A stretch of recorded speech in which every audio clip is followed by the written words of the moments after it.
இன்றே டவுன்லோட் செய்து உங்கள் ஃபேவரட் ஷோக்களை என்ஜாய் பண்ணுங்க.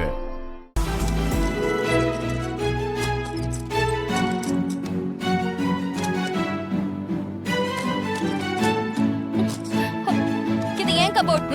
இனிமே இது நம்ம கபோர்ட் வர்ஷினி. இங்க பாரு தமிழ், நீ வேற யார் ரூம்லயாச்சும் போய் தங்கிக்கோ. ஏன் ஜனாமா ரூம்ல கூட போய் தங்கிக்கோ. ஏன் ரூம விட்டுரு. எனக்கு இந்த ரூம் தான் பிடிச்சிருக்கு.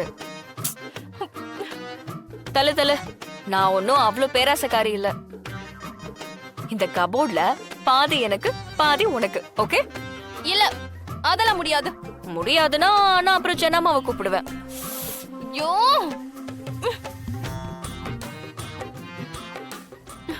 நீங்களாம் எதுக்கு மாமா இருக்கீங்க? ஏமா என்னாச்சு? பெண்ணு என்ன மாமா, அவ பாட்டுக்கு ரூமுக்கு வந்தா என் ரூம்ல இருக்க கபோர்ட்னு எல்லாத்தையும் எடுத்துக்கிட்டா.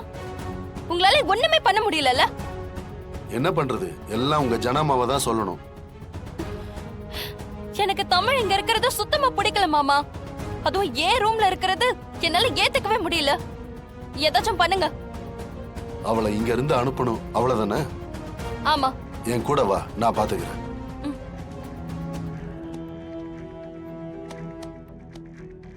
ஏய் ஏயா, அப்படிலாம் கூப்பிட கூடாது சார். கொஞ்சம் மரியாதையை கூப்பிடணும். வயசுல மூத்தவரா இருக்கீங்க. பதிலுக்கு நானும் ஏன்னு சொன்னா தப்பாயிடும்ல. அந்த அளவுக்கு திமிராயிடுச்சா உனக்கு? இங்க பாரு, நீ ரொம்ப ஆடிக்கிட்டு இருக்க. மரியாதையா வெளியே போயிடு, இல்லன்னா உன்ன அவ்வளவுதான். இல்லன்னா என்ன சார் பண்ணுவீங்க? கொலை பண்ணுவீங்களா? வர்ஷினி, நீ கொஞ்சம் வெளியேறு. எதுக்கு? உங்க அங்கிள் கிட்ட நான் கொஞ்சம் பேச வேண்டியிருக்கு.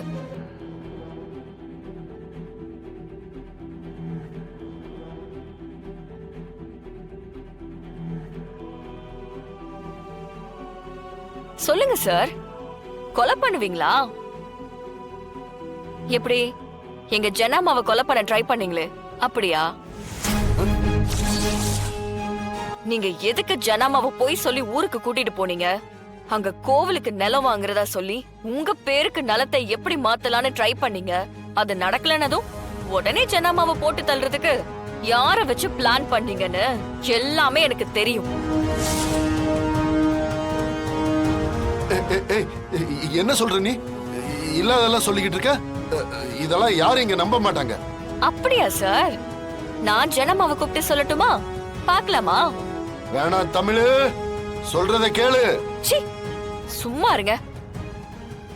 இத்தனை வருஷமா அவங்க வீட்டு உப்ப தின்னுட்டு அவங்க போடுற சாப்பாட்டையும் சாப்பிட்டு அவங்களுக்கே இப்படி துரோகம் செய்றீங்களே, உங்களுக்குலாம் கொஞ்சம் கூட மனசாட்சியே இல்லையா?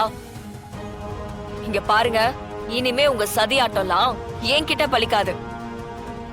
இங்க ஜனாமாவுக்கு ஒண்ணுனா என்ன தாண்டிதான் தொடணும். அது உங்களாலலாம் முடியாது. போங்க, போய் மனுஷனா திருந்தி வாழ பாருங்க.